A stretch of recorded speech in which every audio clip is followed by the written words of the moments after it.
On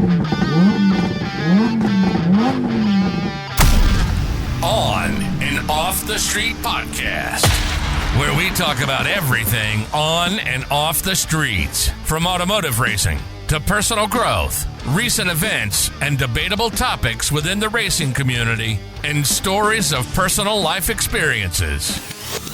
Ready? 3, 2, 1.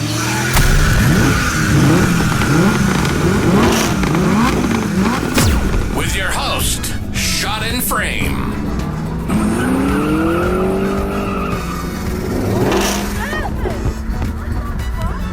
And once again, with that being said, we are back again for yet another episode of On and Off the Streets podcast. Today, I am welcomed and hanging out with one of my longest friends here in the state of Oklahoma. I want to say, and anybody can fight me on this, if they have a problem with it, go ahead and you can pull up at my address, but the queen of metal in all things SVT Cobra, SVT Sam, Samantha Murley. How are you? I'm great. How are you? Dude, it's so awesome to see you, especially after so long. I know it's been a minute for the both of us to get together, and like we were talking before we started the podcast, it's just not getting out as much anymore. Right. You kind of being adults, grow up and you get a lake house with a lake boat, and you go to more heavy metal concerts than disappear. Dude, it happens. It happens. It's so bad. But we've known each other probably since like 2016, 2017. It's been quite a while because I remember, I don't remember if it was when I got the Evo or if I still had the Volkswagen at the time, like I first started meeting you. I remember when I was working at BMW, I think you had just bought your Evo, and I remember I had just gotten my CCWs for the Cobra, and that's when you shot pictures of the car, and that had to have been like 2015, 2016. Dude, it was such a long time ago. Yeah, it was probably even with my first camera, like my T5 Rebel, the basic of basic. I know. Well, like I said, dude, it's awesome to have you, and we'll get into some things. We've got a lot to talk about kind of with the back and forth, and I'll go ahead and apologize for the amount of drool that Athena is trying to come and give you all the loving. She's very sweet, and she she's already so wants awesome. to play rope with me, so I apologize in advance. I've thought about, like, do I need to, like, lock her in the backyard? Do I need to get her doggy daycare? Like, how are we going to... I just think you need, like, a disclaimer for her, like, in your intro, and, you know... maybe interrupted co-host by Athena, you know? 140-pound mastiff coming in and out of the podcast. But one thing, so I, obviously being friends with you for so long, we've never actually had like a one-on-one hangout or other than just seeing each other out in public and on social media. Yeah. So I'm excited to learn about you more on the personal side, and especially where you're from. I know you went to OSU for college. Where did you graduate? Where did you go to school when you were younger? Kind of how did you grow up? Yeah, so I am born and raised in the 405. Very nice. So, yeah, very nice. Oklahoma City, I grew up here, and I went to Bishop McGinnis High School. That's where I graduated from high school. Really? So I'm a private school kid. That's I know crazy. I might get some shit for that, you know, silver spoon or whatever. But it was fun. It was fun, yeah. So went to Bishop McGinnis, and then went to OSU for college, and got my degree there. What was your degree for? Okay, don't laugh. I may laugh. So I got my degree in studio art. Why would I laugh at that? That's cool. Well, it's an art degree. That's okay? cool. What the hell am I going to do with that, right? Yeah. My reasoning behind that is I love cars, and I wanted to get into automotive design. So that's so badass. No, yeah, so that's that awesome. was like my dream that got shot down by professors, and really? Yeah. No shit. I just didn't try hard enough. I got my degree, and I feel like I have some professors I need to go jump. See you later. But it was fun. Well, so when it comes to the SVT that you're primarily known for, and that's kind of got you blown up all over the internet, did you have that going into high school or going out of high school? Is that a before college thing? I know the famous White Castle photo. Right, yeah. So actually, my first car was a 1967 Camaro. Really? Really. It was Hugger orange, white stripes, 327, 4-speed automatic. Loved that car. That's so badass. Drove it through high school. Yeah. I really regret getting rid of it, but senior year of high school, I was dating a guy, and Uh-oh. he had a '04 Mustang GT, Uh-oh. and I thought it was so fun. Red flag, and red cool. flag, red flag. So I was a Camaro girl initially. Yeah. I wanted like the SS, the sunburst orange SS. So when the time came, I was talking to my dad. I wanted something with air conditioning because, man, it's hot in Oklahoma in the All summer. the time, I'd be drenched in sweat. But when you're 16, 17 years old, you really don't care about that kind of stuff. Yeah. You can endure that. But then going into college, my dad also wanted something with airbags. Yeah. So went and drove a couple of Camaros, like the Catfish body style. And I hated my seating position in that car. Yeah. I'm kind of short, so I sat so low, I feel like I couldn't see over the hood. And we have to let everybody know this was probably like before on the verge of electronic seats and like heated this seats was like and air-cooled before, seats. like and the '09 Camaro came out, So before all the retro stuff, like the Catfish car, that was it. You had like the pull-up lever on the front that you had to like slide forward and slide backward. Right. So again, boyfriend had the GT. Yeah. I would drive that car periodically, and I loved how I sat in the car. I liked seating position, shifter, and everything. It was fun to drive. And so that's when I started the search, and we found my Mach 1. So I had a Mach 1 before the Cobra. What color was that one? Competition orange. Oh, really? Is that the one in the photo? Or is the No. SVT the one in the photo? SVT is the one in the Okay, photo. I might vaguely remember the Mach 1, but I always thought they were the same car. I didn't have it very long. So I had the Mach 1. I got it like my birthday, senior year of high school. So that would have been 2010, February 2010. Yeah. And then had it until 2011 when I got the Cobra. So drove it freshman year of college, a little into sophomore year of college, living at the Kappa house. And Oh, no. all the guys ate that shit up, man. Like, there's this Kappa with an orange Mustang. I would literally go out and people go, "Wait, you got the orange Mustang, right?" Oh, my I'm like, gosh. yeah, that's me. Oh, no. So, yeah, then found the Cobra on svtperformance.com. That's crazy. So that was probably back before all the Facebook Marketplace and all the Facebook forums. Marketplace. Forums Dude, were isn't it. that wild to think about? Man, you think the internet is a rough place Yeah. now? Yeah. You have never been through the gauntlet at SVT Performance. I was on like, oh my God. I mean, I was a cocky 19-year-old girl with an 04 Cobra. I mean, like. And it's so I silly, but I mean, no, dudes from all different ages eat that up. Yes and no. Yeah. I mean, some guys thought I was God's gift to earth. Yeah. And then some people just really hated it, too. I mean, they're like, oh, there's this girl that her dad bought her car for, And that's all they wanted to think about. Yeah. I can't stand people. So I got it. But we, anyways, found it on SVT Performance. The car was in Illinois, just right outside St. Louis. So Dad and I took a trailer out to St. Louis, drove and went and picked the car up, and it was the most beautiful thing I've ever seen in the world. You literally fell for it right then and there. It was it. That's awesome.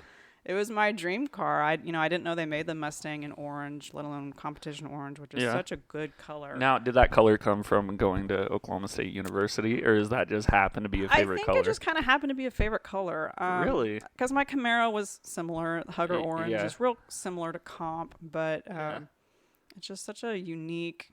I mean, it looks good, color. Especially on the black CCWs that you have it on. That orange on black always looks so good. Nice. It's good looking. So, back before your Catfish, what got you kind of going into cars? Like, is it something that family just brought in and you kind of got hooked on? Did your dad bring that into you, or? Yes. So Dad has always been into cars. So when I was a little baby, Dad actually had a Porsche 944 Turbo. No shit. Yeah. Really? So that's what I was brought home from the hospital in when I That's was so a awesome. newborn. So that car didn't have a back seat like most Porsches. So my poor mother, who just had a baby, my dad stuffed her in the back seat, and then I get to ride shotgun home.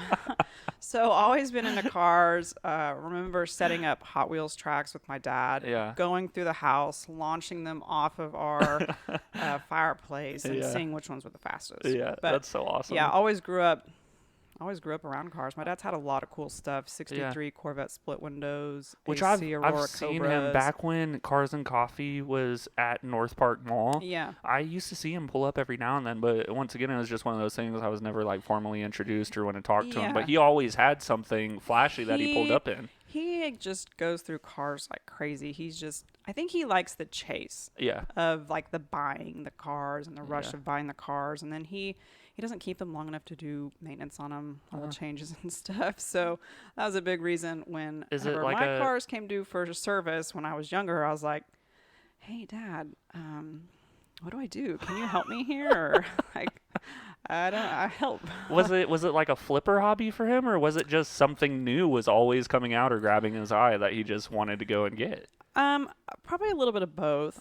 He likes to make money on cars, even if it's just a little bit, but I think more so the chase. And he loves like either flying to get them, driving them home, them down, or finding them, because like his Corvette he found in one of those old Auto Trader magazines. Was a barn find essentially. It had a rat's nest in it. Oh, that's the golden one. There you go. But it was a matching numbers car, so it was cool. But yeah, and then he had a 65 Mustang Fastback. I mean, I can name a whole bunch of stuff. You can go on and on I and could on. go on. We need to get him on. Yeah, he would not shut up. We're going to have to get him on you sometime. would have trouble we'll have to getting do another, him out the door. I've got 2 more microphones. We will do another episode. Yeah, but Dad is who, I had a pink Power Wheels Corvette growing up. That was a Barbie Corvette. I think I've seen that picture. Didn't you post that picture at some point? Yeah, I was like little. Yeah. And I didn't like the color pink when I was little, of course. Yeah. So we painted it red, which is now not my favorite color, but but yeah, I was never a little girly girl. So like us growing up, I had always seen like you guys sharing the passion, and you would go to like Mustang Week or the one up in Stillwater, the Mustang show. You guys used to hit that annually every year. Yeah, so we I have been to Mustang Week a couple times. I actually drove the Cobra out to Mustang Week, which is in Myrtle Beach, in 2012. So me and 3 of our friends, me and my cousin, and then one of my friends at the time, we literally pulled like an all-nighter, and I drove like 22 hours. I drove the Cobra I-40, through the Smoky Mountains. It was awesome. I was so tired at the end. But the Cobra, this was before the Whipple and the E85 and everything. But man, she ran like a champ. You were able to get away with it back then. Yeah. And then since then, I've been 2 other times, I think, and it's been trailered both times. Yeah. And then the Mid-America Shelby meet in Tulsa. Is that other one. And it used to be a really good show, I think. I don't know what happened. I don't know if like entry fees just got to be too expensive. Are they crazy now or what? After COVID, it just kind of became more of like a Cars and Coffee type deal. Yeah, it gets. And for me like to drive out to Tulsa now is just like for like a little event like that, I'm like, eh. Yeah. And that's kind of, again, what we were talking about. I feel the same way these days about, like, IFO. IFO used to be the shit. Anybody and everybody used to go to Import Face-Off down in Noble, and it would be an all-weekend thing. Yeah. And now it's just another event that just comes on through. I think I've only been to IFO maybe one time. It's just not as crazy. It used to be. So I grew up, as you know, into imports. You knew me when I first got the Evo. Mm-hmm. But you would have these built S2Ks on huge ass turbo setups and these Hondas that are overnighted like parts from Japan. Dude, you could literally shoot them with an AK and they would continue going down the track. But now it's just not like that anymore. You don't see these big franchises and these attention grabbers coming out to these small events. And that was a thing too, I think, of why Mid-America kind of died off, is because I remember going when I first got the Cobra in 2012, and like I remember Kicker being there, all these big sponsors, and then it just kind of dwindled out. Do you think it's kind of the power of the internet? Like, it has its pluses but its negatives, because back then people like that had to show up to show their product and to grab attention from the fans and to show up and show out, and now it's kind of social media, anything and everything. You just post up. I totally agree with that. And it was interesting going throughout the years, because I've had the Cobra so long. The first couple of years there were a lot of 0304 Cobras like in my class and stuff. And then I think the past 2 times I went, I think the last time I went was 2019. It was like me and my buddy Zach in Tulsa. It's just like me and him. I was like, all right, cool, man. First you're and second, you're awesome. Looking around in the parking lot, wondering where everybody else is. I was like, all these Cobras in the junkyard, or what happened to them? Dude, and to talk about that, it's super, super sad because so when I moved to Colorado and I had gotten the Evo in 2016, I used to go up there. You moved out there. Yeah, I was out there for like 3.5 years. And Bandamere had the craziest events. And It'd be super I just saw packed. that they're closing down. Closing down, dude. That's a shame. That's the second big track I've seen It's lately. horrible. And it's like, who's going to bring all the events and who's going to bring all the people from out of state? And but it's people like us. Here we are sitting talking like, oh, these events suck now. We don't go anymore. And now we're like also crying. We're so old. Because the tracks are shutting down. Well, we're the reason the tracks are shutting down. We're not going. We suck. So I am formally sorry to all of the tracks that are shutting down because it's people like me. Well, I am stoked to say that Texas 2K is now coming to Dallas next year. I saw that. I think I'm going to go. It's exciting. I think I'm going to go for and my I remember first time. growing up, it was like, you going to 2K? You going to 2K? Dude, it's I was such a like, big my car event. makes like 400 horsepower. I don't think I can go. Back then, that used to be all you needed. Oh, well, now Isn't you it need crazy? like 1,200, 1,500 Dude, plus. ridiculous. I think the last GTR that set the world record makes like 2,200 or 2,300 to the wheel. What do you even do with that? Yeah, I don't know. You literally go straight and straight only. I'd be like, all right, cool. Dude, it's insane. It's got a big enough fuel cell to get down the track, and then you immediately cut it back off. And it probably does, but people just go for records nowadays, so it's nuts. That's scary. But I am excited about that. Streetcar Takeover is coming to Oklahoma City May 19th, 20th weekend. It'll be I hot. told you I plan on getting the bike ready for that. Yeah. I'll get out and go see some people, have some fun. But I don't know if the night events will be like they used to be. With the street takeovers, I used to taking have over. so much fun at Dude. the Twin Peaks meets. Dude, it used to be another event. Everyone and Yeah. anyone would get together. We would see all the, friends that we no longer see anymore, all in one night. Everybody all in one night you could see. Yeah. And now, events, me and Justin were talking about this last episode, street takeovers and shit like that going on in Oklahoma City. Yeah, that's such a new... Dude, hoodlums, I don't man. get These it. kids. I don't get it. But because of that, like Oklahoma City OCPD is shooting up ordinances to like impound your car for a minimum of 60 to 90 days gosh. Straight to jail. And so it's like, even though we're not on the good side of street racing, we're doing it on highways, which I think is much safer than doing it on urban streets or city streets. But it's like, is it worth that risk of finding out? I don't think I want to find out. I'm like, I don't know if my bike looks good enough to be on the back of a tow truck. Yeah, I'd be like, I've seen my car on the back of a tow truck plenty of times.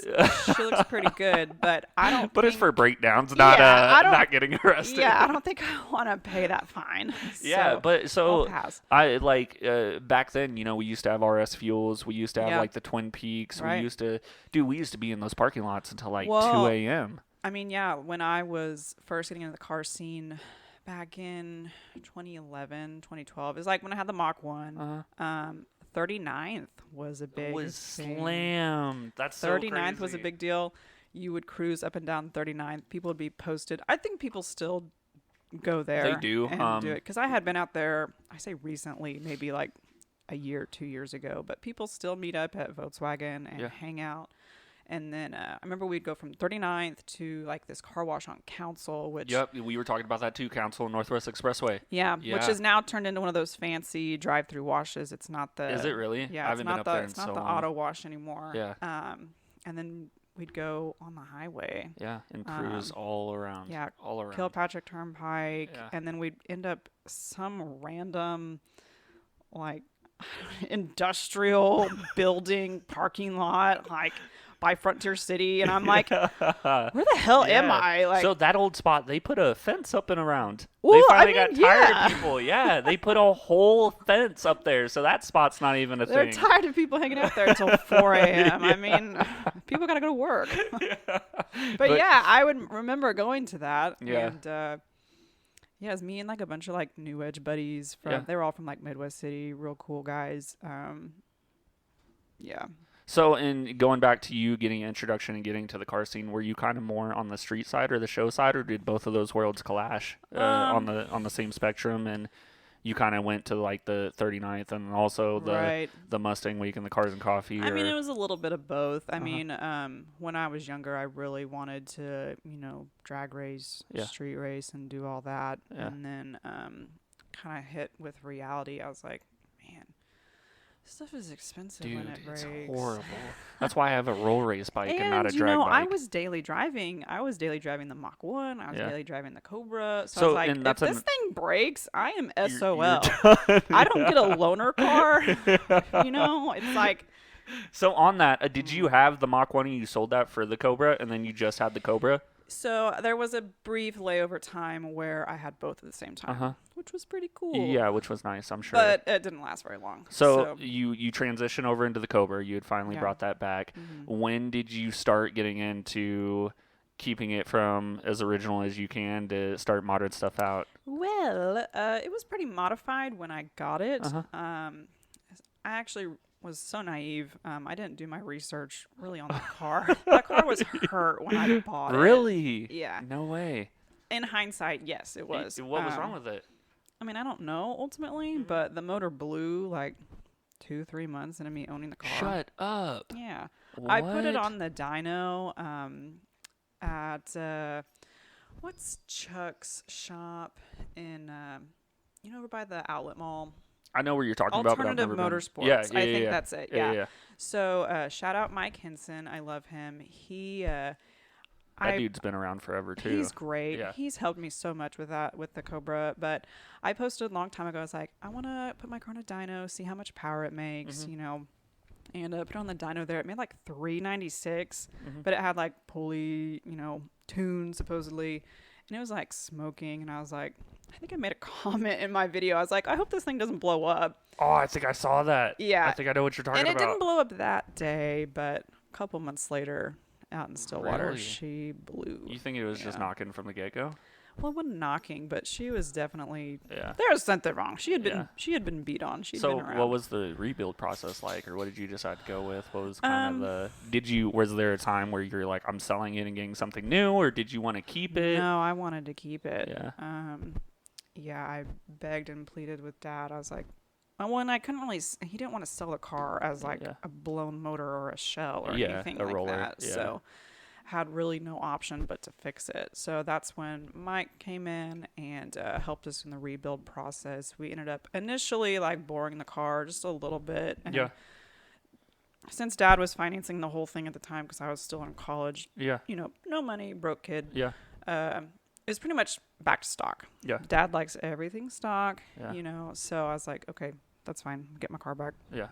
Either way, you get to drive again. Yeah. I was happy. Yeah. And then a couple months later after that, I actually was on Highway 33 out by Langston University. I think it's Highway 33. Yeah. Between Langston and Stillwater. Yeah. And I was like being stupid one night, and I said, I think I'm going to do a pull to see if I can get this bitch up to 160. So I did. I got it up to 160, and I was like, wow, that was really scary. And then did you have the Whipple on it at the time? No. So this is after rebuild, maybe a couple months later. Yeah. I get back home, and like the next day, my roommate at the time, he was a car guy. He was like, hey, your motor's knocking? Oh, no. I was like, wait, what? Are you serious? Yeah. He's like, yeah. He's like, do you hear that? I was like, shut the fuck up. And so then you're like, take it back. Begins rebuild number 2. Yeah. So I blew the motor in that car twice. Second time, though, like the first motor was done, toast. Couldn't really do anything else with it. So then we just went with an aluminum 4.6 short block, and that was that. Is this all stuff you had to like go and resource and find online, or was it like again just eBay and stuff like that? No, again, Mike did all of that. I've got a picture of like him with like the Ford Racing crate in his truck. That's pretty badass. It's actually pretty cool because when we did do my Whipple build initially back in 2015, my block is actually stamped with my name on it, which is That's badass. cool. Yeah, it's got like S and then my maiden last name, Garvey. Yeah. And then I think it's got the last of the VIN on my car. That's badass. Which is pretty cool. That's cool. Yeah. I was like, oh, that's a neat little feature treat there. there. Yeah. So You're like, I keep blowing this. I just keep getting I more know. rewards. So maybe if I blow this one, I'll have to turn it into like a coffee table, or if the car ever gets sold, a little piece of That would be me a will always badass be coffee with it. table. Yeah. Dude, Got my name on it. I've always wanted to get like back when I was a little stance boy, I always wanted to get like a coffee table, like wheel table or something like that. I thought those were so cool. I know. I actually have a Turbo S 911 Turbo S wheel in my garage that I got off of a car from work that was in like an insurance deal, and I don't know what to do with it. Dude, I'm like, should I turn it into a clock? Should I turn it into a table? Should I just sell it because it's free money? Cool. I think a table or something. I'm thinking like maybe like if we get a shop initially. So you didn't see this, but if you go into my living room and look around, you could see I have like brake rotors on my wall, and then I have like motorcycle sprockets on the wall, and then I have like a Brembo brake on my table. Single guy using car parts. So I'm sorry, you were saying if you get a shop, if you guys build up a shop. Yeah, I think it'd be like a cool bar table. Yeah. I think make it like a tall table. And so it's kind of funny you say that. Those Turbo S wheels, when I was in the Volkswagen game, a lot of people would grab those and they'd throw them on their Mark 4s and Mark 5s. Shit, man, I don't know where they get that money then. Dude, they look really, They're really expensive. good. They are. It's a center lock wheel too. Yeah. So they used to get like adapters, and you would buy the adapter and you transition over, and people would run those. That sounds sketchy. Turbo S wheels on their Mark 4s. So they've got a $5,000 Mark 4. And then probably they've got less than that. $20,000 wheels on it. Dude, nice. Yeah, Volkswagen kids are stupid. That's something else me and Justin talked about. Turbo Porsche Twist. Look at this. That's a bad one, but like that right there. If it loads, see? Oh, that's not a center lock wheel. That's I like thought, a 5-lug. No, I thought those were Carrera center locks. wheel. No, okay, no. that's a different Center Turbo lock is Twist. a whole different. What did you say? You were talking about the Turbo S? Yeah. Okay, I thought we were on the Porsche Twist. Well, okay, I see what you're saying, Porsche wheels, but yeah, dude. But no, those aren't center locks. But yeah, Anyways. A lot of people would grab them, and they would end up going off with them and throwing them on their V-dubs or their Audis, or because European bros, they would do shit like that left and right. So I was a European bro briefly. Yes, and that's something else. You saw it. You saw it on the computer. We were going to talk about that. So I won't jump ahead. Do you want to wait for it, or you want to go? I want to talk about your Whipple build real quick, and then we'll get to it. No. Okay. Yeah. So the knock happened on the second time. Okay. And then when did the rebuild process and the Whipple go into that? When did you actually E85 Yeah, so I drove the car. So that still had been like 2012. Still in college. I was like a sophomore at the time still. It was fun because I actually had a loaner car that time. My loaner car was like a 83 El Camino. No shit. From one of my dad's buddies. It was like white and blue and like a two-tone, and it had wire wheels, and it had a license plate on the front that said Lone Wolf. So I just needed a mullet and some pit vipers. Dude. I would have been the coolest girl at OSU. If you come out at Streetcar Takeover, I will buy you pit vipers and a mullet off of Amazon. That if you will wear that shit. That would be sweet. I love it. But anyways, yeah, yeah, I was cool. But man, that El Camino came in handy moving out of college though, because I could just throw all this shit in the truck bed and I was ready to go. I thought that was like the coolest fucking classic car growing up. Well, again, my high school boyfriend with the 04 GT, he initially had an El Camino. It was two-tone brown and had Krager mags on it. And so he had an El Camino. I had a Camaro. We were like two little peas in a pod. Doing like the trendy stuff before it was actually trendy. Yeah, right? We were all vintage before that was a thing. Taking J.C. Penney's family photos. No, but drove the Cobra until I graduated college, and then when I got my first real job at BMW, and then when I was able to actually afford a daily driver on my own that was reliable, I ordered the 228. And then once I was able to really save some money, because I was living at home with mom and dad, because that was easy. I didn't have to pay rent. Dude, I should have taken advantage of that. You really should If there's have. anybody listening right now. A lot of people are doing that now. I think, Dude, with it's so crazy. rates the way they are, I think that's going to be a more normal thing. It's so crazy nowadays. So I got lucky, but saved bunch of money. Mm-hmm. I feel like every paycheck I was buying something for that car. Yeah. I was like, cams, yes. Suspension, Yes. Exhaust, yes. Whipple, yes.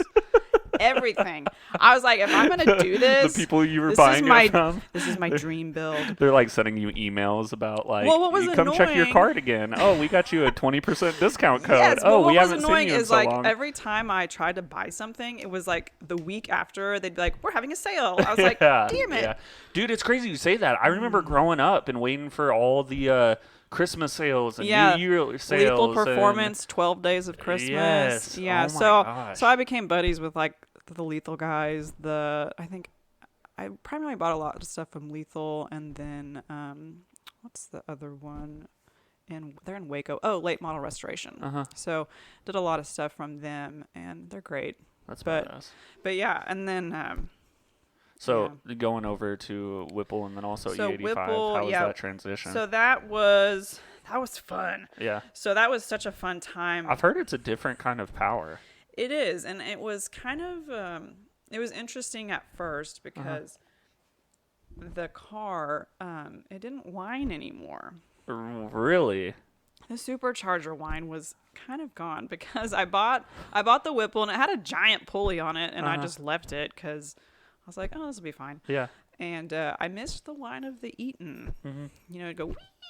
Yeah, that's why you go supercharged. Yeah, that's the reason. That was so fun. Yeah. Yeah, so that was kind of an adjustment because You the need to car just- was completely different. You need to just have me sit in your passenger seat and I just. Yeah. There you go.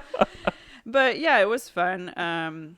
It was fun being a part of that whole build process too, because I took it to Trevor at Trickery Performance, which he's blowing up here in Oklahoma yeah, City. and so that was before he really like blew up. He was in this little like storage unit essentially and more. And so Really? I'd go out there on the weekends if he had something that I could help him with, and I tried to be as hands-on as possible, so people can say, "Oh, well, she didn't build her car. She fucking bought that shit." Yeah, exactly. Oh my gosh, I hate. We'll get into that. So but I I hate torqued people. my heads, I did all the stuff that I could do. Yeah. But he was great. So he built that. We ended up having to finish it at BMW because something happened, but.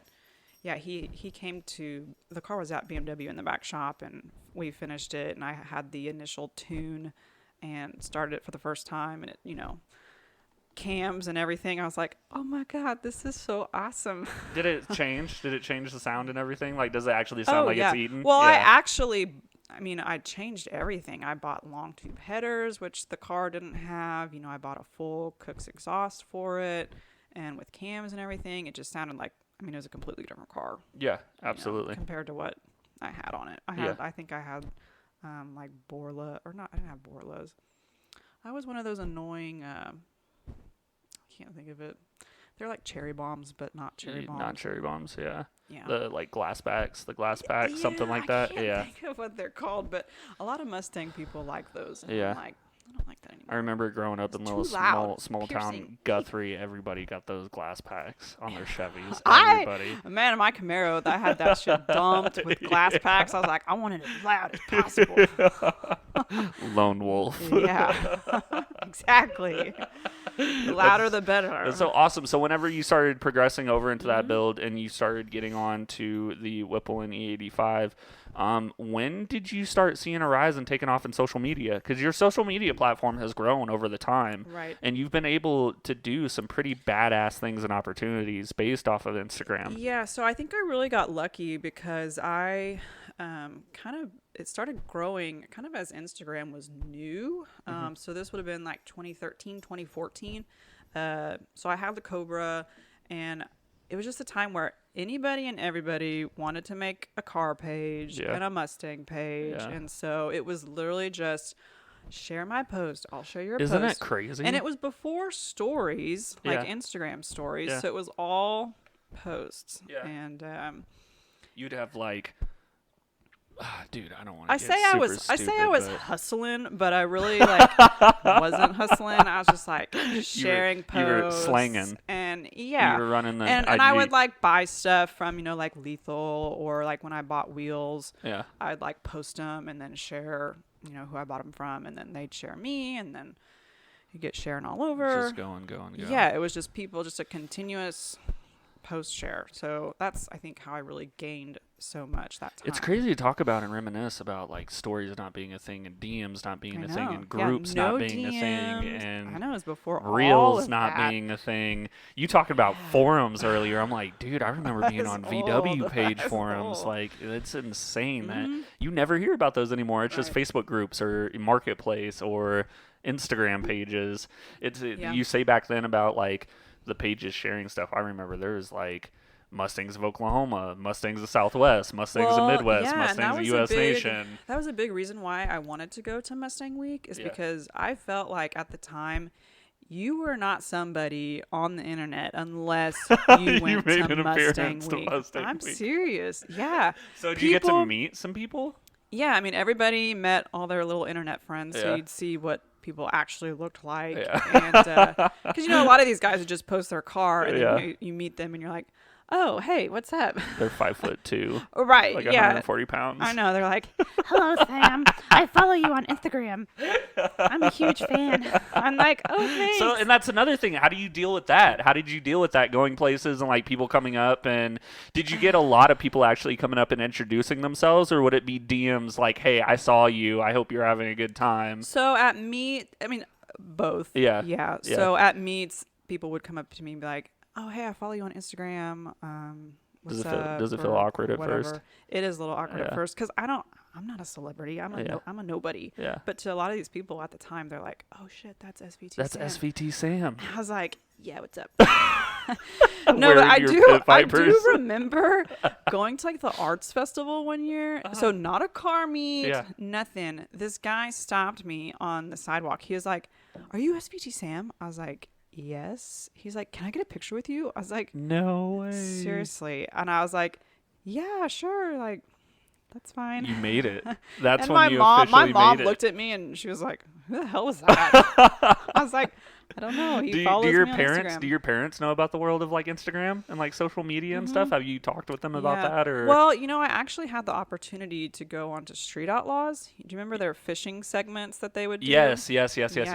So they asked me to be on Street Outlaws, Uh-huh. and I was in college, and I said yes at the time. And then my parents just really had this really irrational fear. They're like, you're going to wreck, and you're going to wreck your car, and then you're going to get arrested. What? And so at like the very last minute, I had to bail, and I felt so guilty about it. And I still feel guilty. Crazy. In hindsight, it probably wasn't that bad of a deal Mm-hmm. because I feel like I probably would have been made fun of for eternity. No. Well, Yeah. everybody knows. Because I know some people that have been on that, and Yeah. they're like, that's so Dude, fake. it's the power of internet. I People know. are so shitty. I know. But I still, like, my guilty conscience, like, Yeah. I hate, like, turning people down, or I'm such Yeah. a people pleaser. So I, like, want to say yes to everybody, and I hate just being a disappointment. I wish So they would bring that I segment. felt so bad. I wish they would bring that segment back. know. I miss I'm glad on their latest season they're coming back to like actual street racing with street cars. Yeah, But I no, feel like it's back cool. then they were really like tight knit with the community, especially here in Yeah. Oklahoma. And that's well, one it's thing. like a brand new thing, taking Yeah. off. So Yeah. they had to do what they could with what they had. Yeah.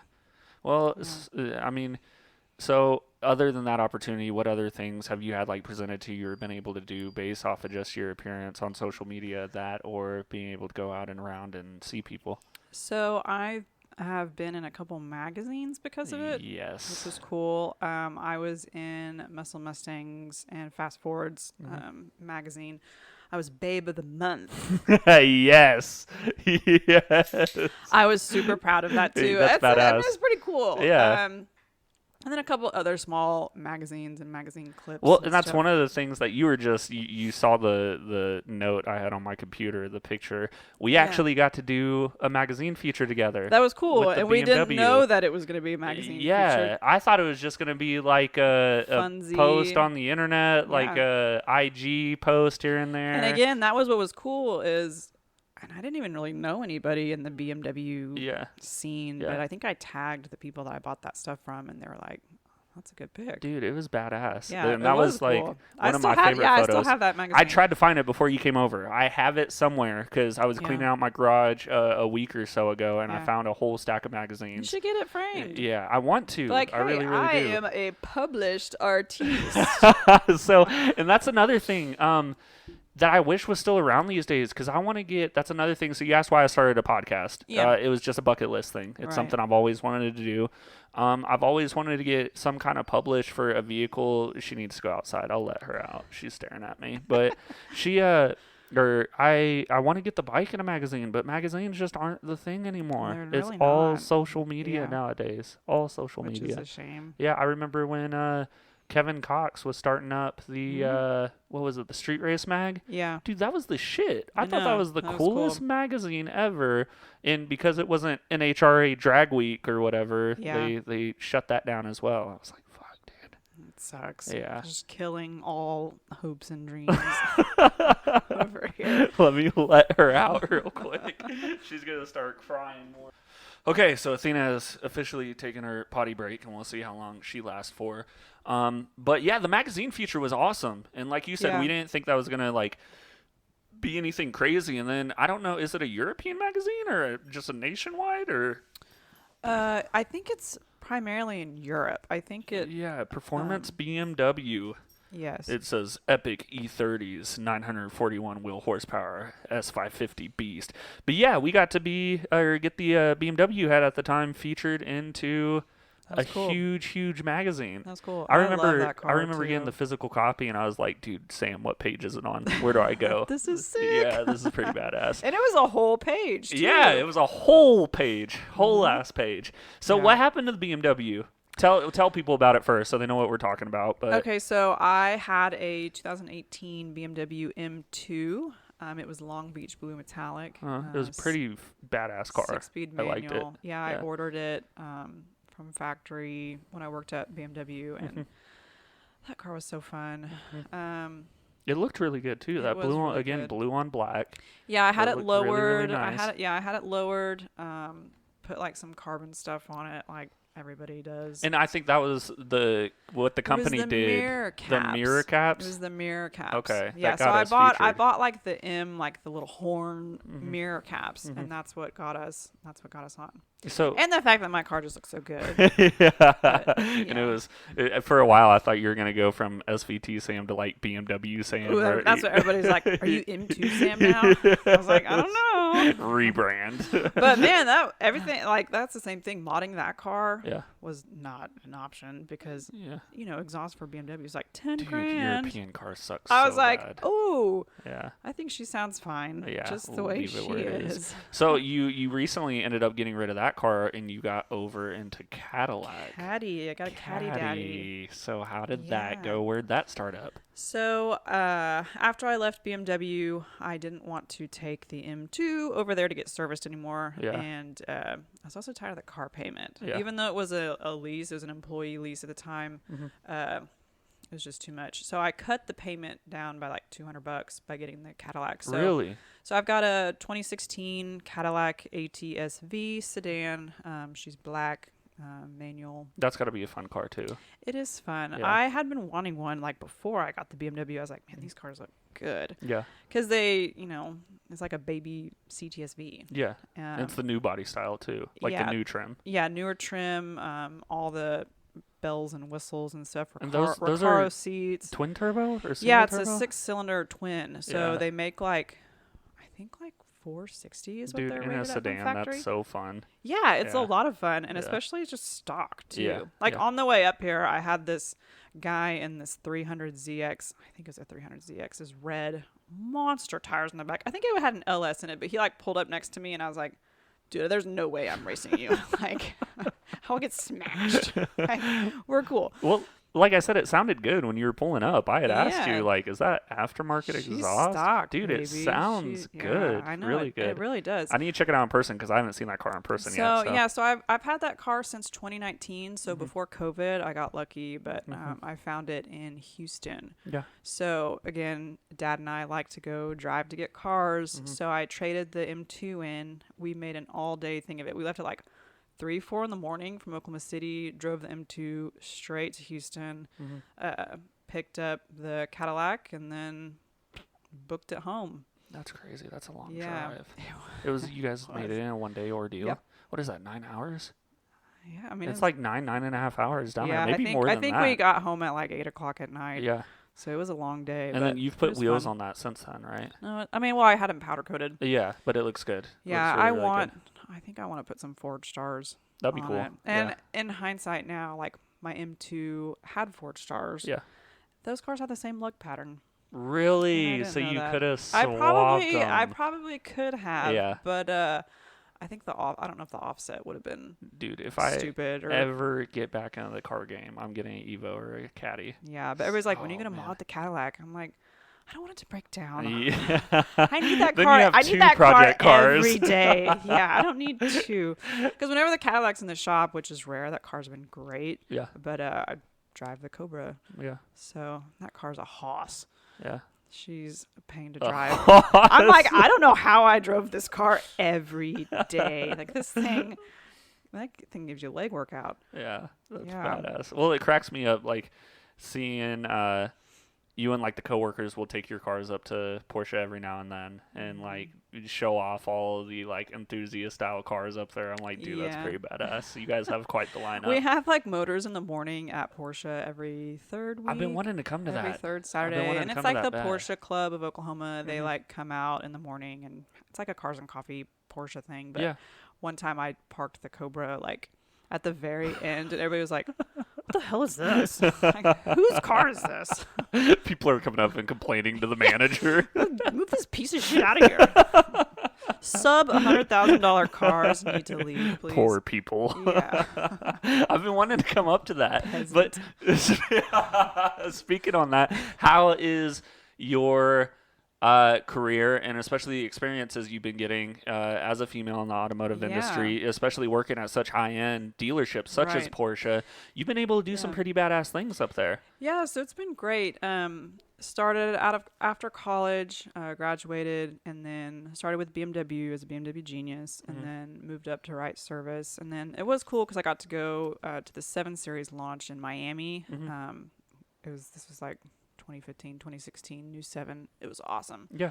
And then moved from BMW to Porsche, and Porsche's been great. I've been there. It'll be 5 years this year. That's crazy. I know. Time That's so crazy. flies. Yeah. But gosh, lots of cool stuff with Porsche. And then that's another thing. It seems like something. They take care of their people. Yeah, something's always coming in, and now they're on your Instagram page. Right. So they were called brand ambassadors, Yeah. and you have to go to training for brand ambassadorship every 2 years. So I got to go to the headquarters in Atlanta in 2019 before COVID.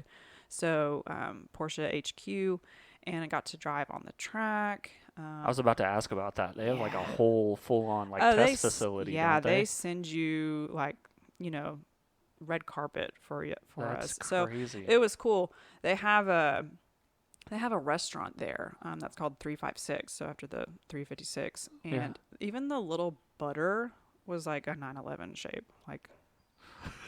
You took a picture of it, didn't you? I did. You put it on Instagram. Absolutely. I was like, dude, this butter is shaped like a 911. Can I freeze this and put it in my pocket and take it back home? Before. I'm never eating this. It's like when you go to Texas and you stay in a hotel and they have the Texas waffle.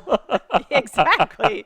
This is what I came here for. Yes. So with that being said, I'm surprised, and it may happen in the near future. There may have been discussion, but when are you going to jump into another European car, such as a Porsche? I would love a Porsche. Yeah. But for me, I don't like driving base cars. Yeah.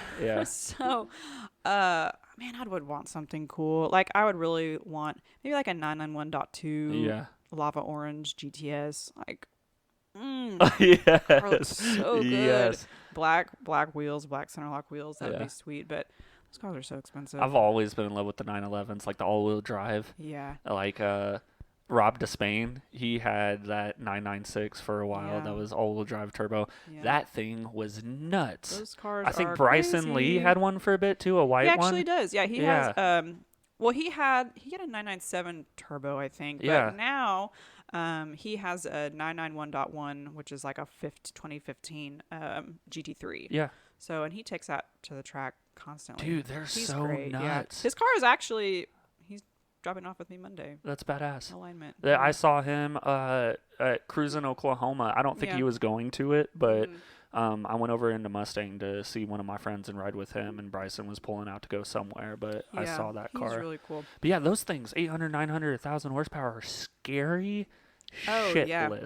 Like, talk about being thrown in the seat, all-wheel drive, and feeling like it throw you to the left and to the right, but you're still going straight as you're grabbing for power. Cars, man, they just hook. Dude, it's insane. Yeah, those Turbo S's, like, I've done launch in those, and then I've done launch in, like, a GT3 RS. Like, they're just a completely different level of car. Like, so you think if you got something, it'd be classic or it'd be new? It'd probably be something new. Yeah. Yeah, just because, I mean, I love, like, the 93 to 97 911s, like the 993s, but, you know, those are old. They're old and they're slow. They look so good. They look so good. They look so good. But also expensive. And this is coming from my JDM stancy fucking, and you make fun of me all you want, taste, but I guess. the RWBs, like the wide bodies. Oh my gosh. I saw one in person. Did you? When I went to California for training. Dude, those are insane. Oh my God, I'd never seen one in person before. Yeah. And so me and my husband are walking to dinner, and there's, you know, we were like right across from Ferrari, Maserati, Newport Beach. Yeah. Walk the street, and then there's this other showroom that's probably like either a collection or used cars. And they have like a Bugatti Veyron in the showroom. All the fancy stuff. And then we're walking back from dinner, and a 993 RWB like pulls outside, and I was like, "Oh my God!" Yes. I was like, "I have never seen one of these before." Dude, I haven't been excited to see a car in a long time because I think I've become a little numb to it, seeing what I see at work, like all the the GT2s, time. you know, Sport Cup turbos. Yeah. I was like, "Holy shit!" Yeah. That thing's cool. And I was hoping that he would drive off, but I stood there for like maybe 10 minutes. I was like, okay, now I look like a creep. Let's go. Let's get out of here. We're looking like total tourists. Yeah, my husband was like, I'm cold. So when I lived up in Colorado Springs, they had an open door policy and would allow you to come up to Porsche Colorado Springs. Yeah. And they had like anything and everything up there, whether it was OEM or custom or I got to do photos, and it's on my Instagram. If you scroll all the way down, they had a all carbon fiber Pagani Hyra, like one of the ones like in the nation, randomly just sitting Porsche in their dealer. showroom. Yeah. And you would go up there, you'd see like the Ferrari trade-ins and the Lambos, but we've had a couple of those. It got me big into the exotic game whenever I moved up there, just because they were so friendly. You'd go up there and hang up all the time. I tried to become a lot boy for Porsche just because I wanted to be in that scene. I wanted to be stuck around those cars all day. Right. Who the fuck bitches about going to work, jumping and moving around Porsches all day? Like, you throw me in a Cayman and I would still be happy. Yeah. I know. Drive it to the next spot over. I felt like the first day that I started Porsche, there was a purple GT3 RS sitting on the floor, and I was like, wow, this is cool. Yeah, that's badass. And like I said, I like how they support you guys on the Facebook page and send you off to training, and you're able to get some pretty cool experiences. So it seems like a pretty awesome door to be opened. Yeah. Now, with doors being opened and a couple of new things happening, let's talk about meeting Dakota, the one and only. And then we'll kind of venture into some stuff that you guys are working on together after that. But where did you all meet? So we met in college. We met in Stiller at Oklahoma State. He was actually, I met him through one of my friends. Him and her kind of dated, but not really officially. Yeah. And but they weren't dating at the time. And me and my boyfriend broke up, and he kind of slid in my DMs. Did Instagram have DMs at this time? At the time. Probably Facebook. But he was a bike guy. Really? I didn't know that. He was a bike guy. No shit. Yeah, he had like a, I don't know what he started with. Maybe like a Kawasaki Really? Ninja, like 1,000. I remember it was green. Yeah. He didn't have that when I met him, but then he got he had a Gixxer, like Yeah. 750. My man. Maybe. My man. Yeah, he had a Gixxer, and he did a lot of stupid shit on that bike. Yep. But I was like, man, this is hot. I feel it. Yeah. I was like, this is cool. My dad couldn't say anything. Yeah. Like, I was in college, so I'd be like, yeah, come pick me up on the bike. Dude, that's badass. But yeah, I remember one time we were at a party, and he was trying to impress me at his house, their little house, and he brought his bike into the kitchen. No So there would be more like room in the garage for beer pong or whatever. Yeah. He did a burnout in the kitchen. Nice. Yeah, I was like, nice.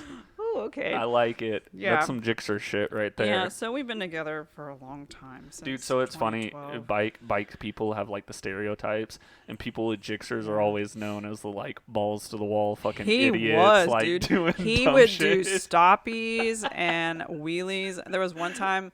This was when my Cobra was being rebuilt, so I wasn't in the Lone Wolf, but Yeah. I was driving a Miata, and we were like cruising to Pops in Arcadia from Stillwater, and in Luther. Yeah. He decides to. That's a 2-lane highway. Yeah. He decides to do a wheelie going 120 miles an hour on the opposite side, passing me. Nice. And I'm like, oh, okay, hi. He gets pulled over.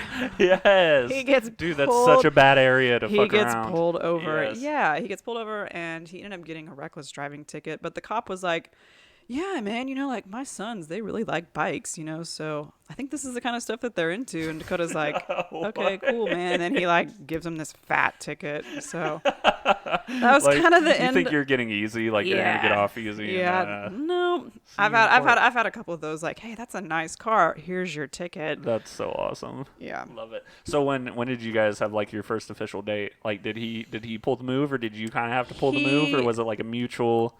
He pulled the move. So we cruised to Lake Carl Blackwell, which has this real windy, curvy road in Stillwater. And I was in the Cobra. He was on his bike. And then this was like March or April. I can't remember. I think it was April. So it's still cold. Yeah. Water's freezing. He pushes me into the lake. Nice. And then I was like, oh my God, this is freezing. He jumps in. He's like, okay, yeah, this is cold. And then I like drive back to the sorority house, like freezing, and like sneak up the house like in wet clothes. It's like middle of the day. And yeah, so Been glued at the hip ever since. That's it. It's so funny. I have a buddy, Haley and Grayson, and they'll be on the podcast at some point. But when they first met, like he had pinned her against the wall in like an ATV and was screwing with her. I'm like, damn, dude, is this what it takes? Is this what I need to do? You're never leaving me. But yeah, I'm learning about pinning walls, throwing in cold lakes, like. Yeah, I mean, I like assholes, I guess. I don't know. So how long were y'all together before you got married? We got married in 2017, so like 5 years. Dude, it's crazy. It's been that long already. Yeah, so we were together 4 years, and then he proposed in 2016. Well, that's awesome. And then, yeah, so this will be our 6th anniversary this That's year in badass. October. Congratulations. Yeah. And I see that you guys go off and get to do a lot of things together, and that's Yeah. one other thing I wanted to talk Right. to you about is like your passion for music. You've always Oh, been very, yeah. very open about.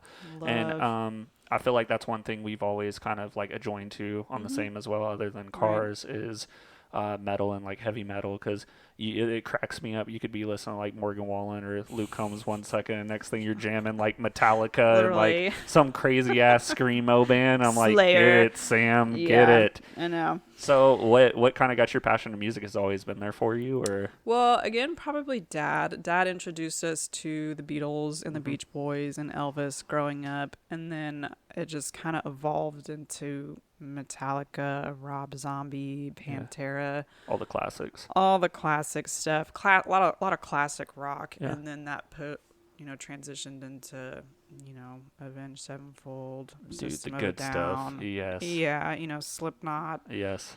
all that stuff. My mom's like, I don't know where you learned to like this music. She's like, this is Satan's music. I was like, Mom, no, it's not. Dude, it cracks me up. So I actually have like "Bring Me the Horizon" lyrics tattooed on my thigh. Yeah. Right here, like a huge. I mean, old I've got a piece. Metallica tattoo Yes, on my see, wrist. that's badass. So- That's why I love it. So it's awesome seeing you go to concerts and be able to enjoy that music live. Yeah, we were and literally see these just at people. Hardy last night. How was that? Oh, it was so good. Was he good in He's person? Yeah, he's so Really? talented. So that's the second time we've seen him. Uh-huh. We saw him at the Paycom with Morgan Wallen Yeah. in March Yeah. of last year. And then we were supposed to see him again in October of last year with Morgan Wallen, but that's when his tour bus crashed. And so Oh, that's not good. that was a bummer. But Yeah. and then we saw Shinedown on Monday. I didn't even know they were coming to town. Well, they were in Tulsa. Yes, I completely missed that. Yeah, so that was a long Completely. night, but it was worth it. They were with 3 Days Grace, so 3 Yeah. Days Grace, and then Shinedown. So like my little teenage angsty That's self what I'm was saying. just I'm living. like, dude, I need to get out and see these bands because they're I was about like, to stop I any day hate now. everything about you.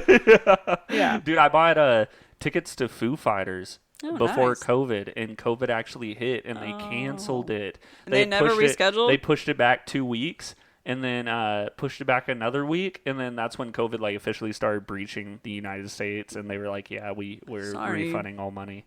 So if they Damn. ever come back to Oklahoma, I would love to go again. But Yeah, we'll Dave see. Grohl's, he's super talented. Dude, super badass guy. Yeah. There's not many people I idolize, but I'm like, that guy is the king.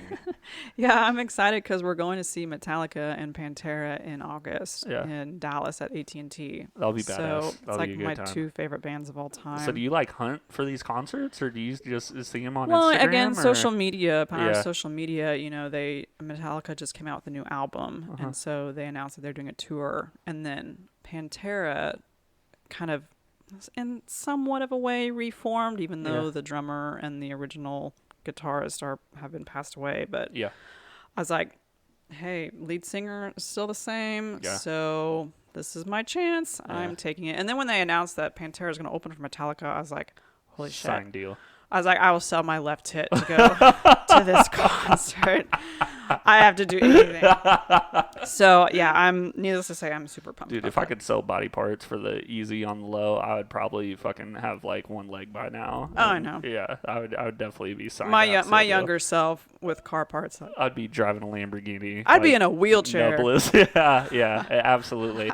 But the last thing I wanted to talk to you about, and kind of the most important, that I praise you for, and I think is absolutely badass, and we can kind of touch on a personal level when it comes to this, is your recent fucking weight loss journey and your kick-ass Yeah. mindset in the gym. Yeah. And you flipped like within the last year or two. And I remember It's we hard. talked on like the early stages, Yeah. but you went absolutely monster. Yeah, it You was- went wild and out, and you have transitioned insanely. Thanks. Yeah, it's I mean, super badass. I mean, like any weight loss journey, it's literally been a journey. So what was kind of the pit niche for you, or like Well, the you wake know, up?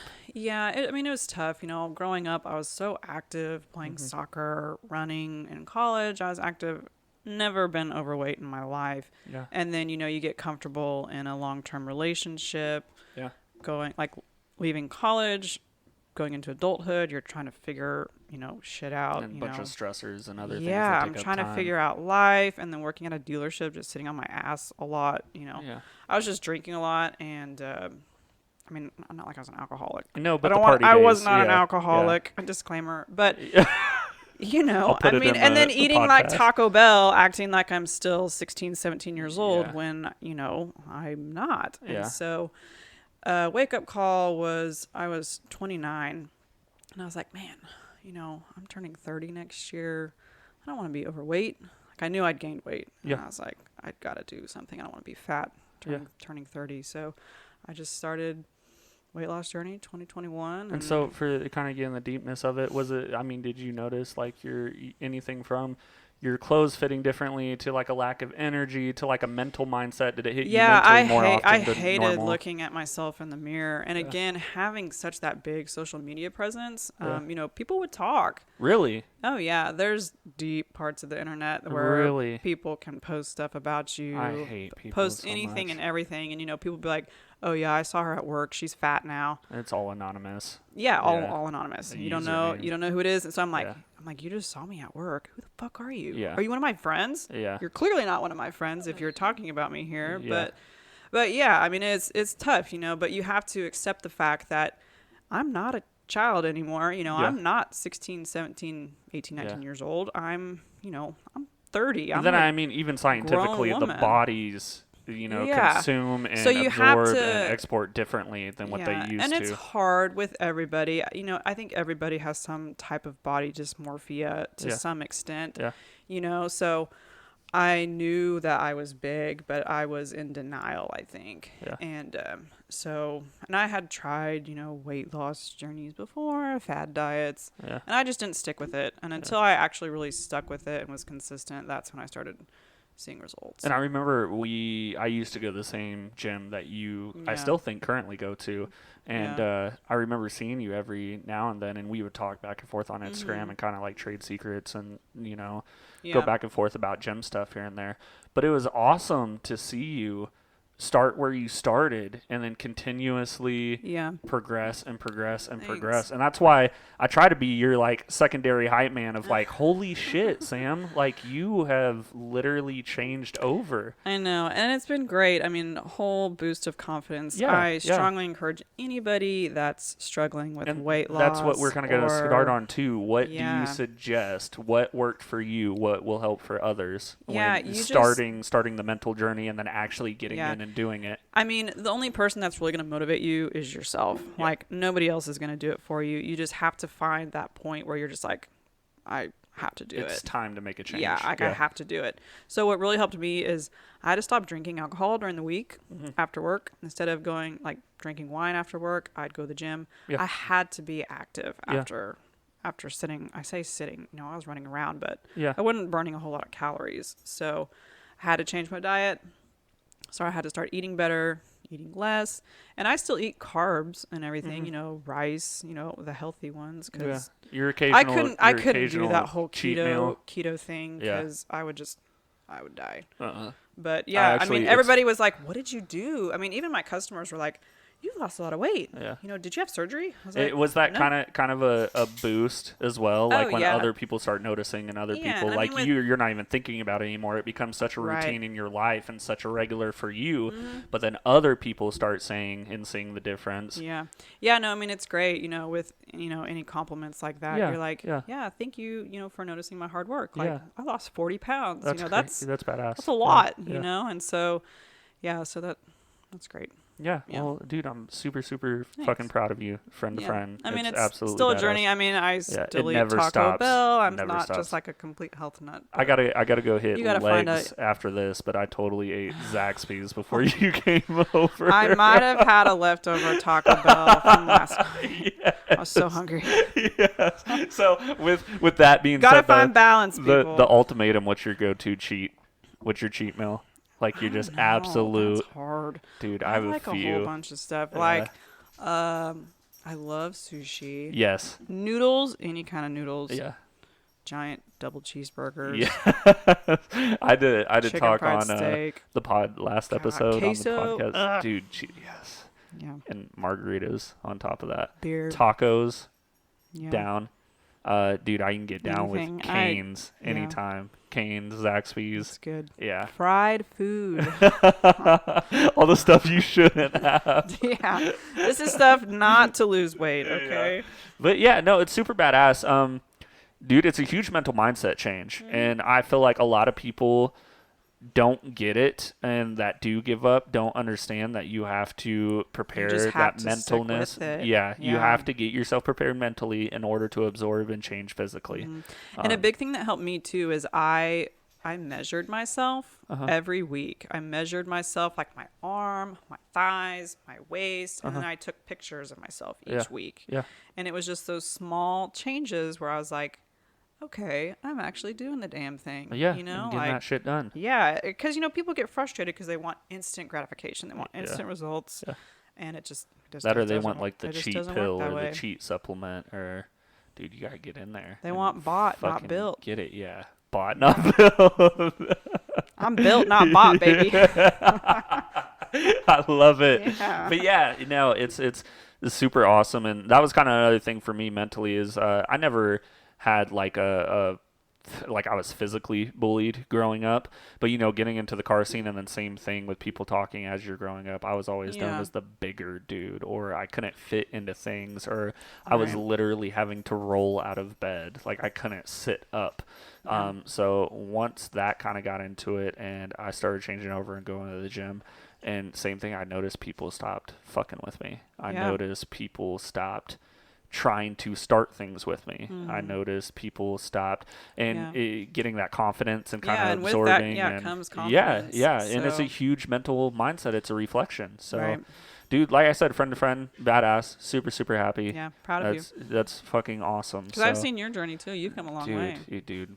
And that comes too with maturing and growing older. Yeah, and I think like we were talking earlier, getting your priorities and what's truly set to you, and kind of finding out the true values in life of where you want to go and what you want to do. So, well, with that being said, a new venture that you and Dakota have jumped on. Yes. And I'm super excited about. That's going to take off because it's a hell of an idea. I think so. If you want to go ahead and open us up into that. Okay, so we are running a small business called Cowboy Snapback. Yes. And it is exactly what you think it might not be.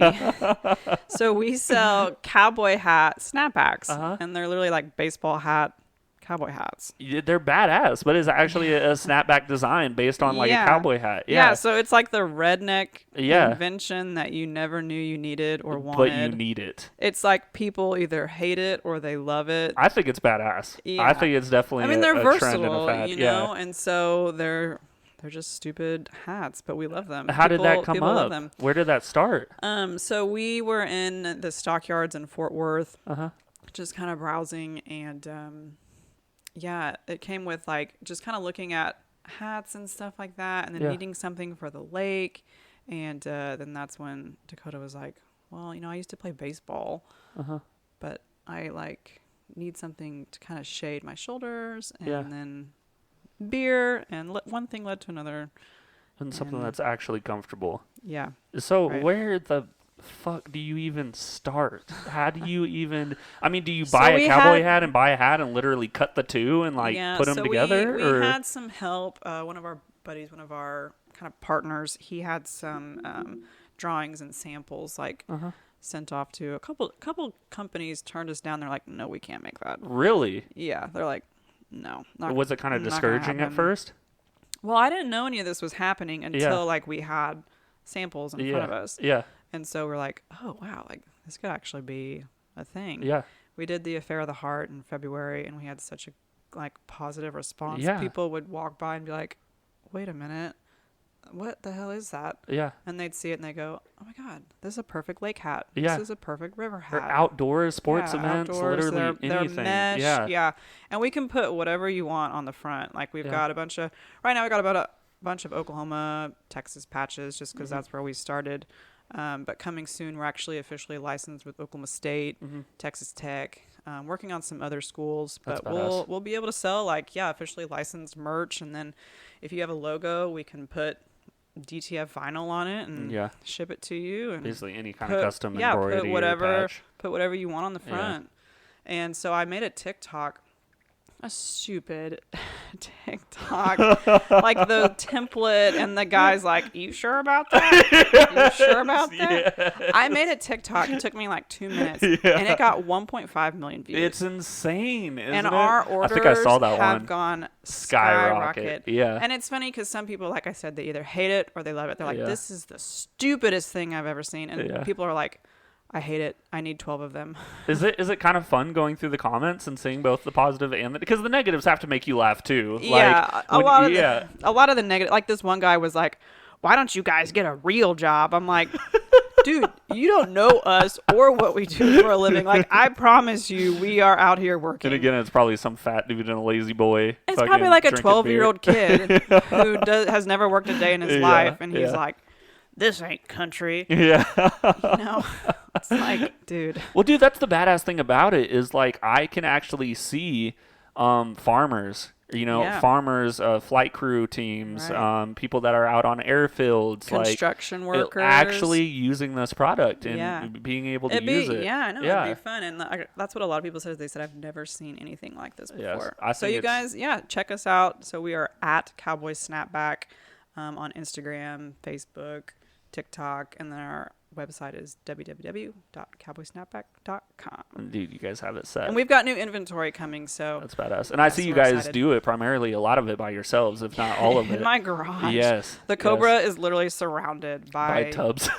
Tubs, tables, like a little assembly line. I saw you guys are doing one for Streetcar Takeover too. Yeah, so we had a Streetcar Takeover set. I think they're going to order more from us.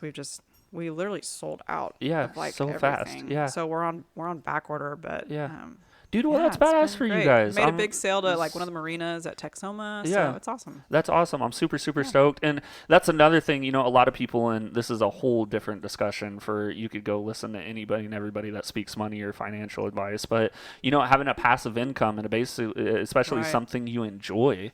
And, you guys may sell the shit out of these for the rest of your lives. The goal would be to blow up and end up on Shark Tank. And then you never have to work again. Get snatched up by Mark Cuban, and then I could get a GT3 RS. Dude, if that happens, I will work again. I will quit my job and be your photographer any day of the week. I will be your assistant. I will travel taking photos of cowboy snapbacks all day. I know. I mean, I have to do content for Cowboy Snapback. It's hard. Dude, it's People a different don't realize game. it's tough. I'm like, okay, guys. Are you sure about that? Can you help me? Are you sure about that? Yeah. Trying to follow trends and algorithms. Oh my God, it's hard. Yeah, I love it. That's awesome. So that's another thing. Have you guys, when it comes to that point of growth and when it comes to, that business, have you guys had investors or marketing companies or people start trying to reach out and grab you while you guys are still building or? Not anything serious yet for investors. Yeah. I've had some people that are like, hey, that's a really good idea. If you need an investor, let me know. Yeah. But no, nothing serious yet. Dude, but we're in like 2 stores right now. Yeah. And I think it's going to take off. Yeah, I think once we get the boat out, yeah, and once we start making more and content at the lake, I think it'll really. Well, dude, if there's any way I can ever help with that, let me know because I would love to see you. I'm guys gonna need like some video tips because I got you guys. Shit. Whatever, it's hard. Dude. It's funny. I actually went and upgraded and bought the new iPhone just for the cinematic mode. Welcome. Yes, I don't know how to use mine, dude. The cinematic mode. That's what I do like all my IG reels with now. I never have to break out my camera anymore. I just open up my iPhone and turn on cinematic mode and. Nice. Dude, it helps. That's all you need. So I'm super excited for you guys on that one. Thanks. That'll be badass. What other future plans or future things that you have going, things you want to do? Now, you guys are kind of living the life. You guys have just moved in, bought, and purchased a house a couple years back. Yeah. You guys have the new boat now. Yeah. I know you guys are living the lake life every now and then, especially when the weather permits. So. Yeah, we've got a pretty sweet wake boat. It's an Axis T23. Which is also orange. Also orange and black. Yes. Has to match. Yes. Cadillac is black and orange. F-250 is black and orange. Yeah. Truck is black and orange. Yeah. Boat's black and orange. There's kind of a trend going there. In case you couldn't tell. Yeah. I'm excited for summer. I think with the business, going out to Arcadia and then on the big weekends going to Texoma, I was like, man, we got to keep some hats probably on the boat. On stock, yeah. You get somebody drunk. You're gonna need to. You want to buy one of these right now? Get a fanny pack and just keep it on you, and you just take sale orders right then and there all day long. Hey, Venmo me, PayPal. Yeah. People don't PayPal anymore. I just aged myself. Hey, yeah, you can PayPal me. But do it as a gift, not a business friends and family only. We're not doing your money back on this one. That's embarrassing. Well, dude, it was so awesome catching up with you. Yeah, I'm seriously glad you came by. It's awesome to have you on. We're going to have to get you and Dakota on, and maybe even your dad at some point. So I talked to him about his car journey. Yeah, so, oh my gosh. Dude, super, super happy to have you here. For everyone that wants to keep up with you, obviously at SVT_Sam on Instagram. That's it. SVT Sam _. And then SVT _Sam. Just And I'm on TikTok too, so. becoming a TikTok. But I'm not. I don't yes. really post anything cool. It's like, which Pokemon are you? And then for the snapback plug again, if you want to throw that in. at Cowboy Snapback is on Instagram and TikTok. Super awesome to have you. Appreciate you taking the time to come down here. I feel honored to even be picked. It's gonna be badass. So I'm excited for this episode. This is the second one we filmed now, and by the time I get this wrapped up and released, the first one drops next week, and then yours will be permanently episode 2. Awesome. So you will be right next on the list. Cool beans. But everybody, especially all things Cobra, forward that and keep up with the snapback journey. Go ahead and follow her at SVT_Sam on Instagram. Shout out to her business. Make sure you go keep up with them in the venture journey as well, because I know that's going to take off before you know it. And we will see you episode 3. So have a good one. Good night. Take care. Whatever else. Deuces. Deuces. We will see you guys later.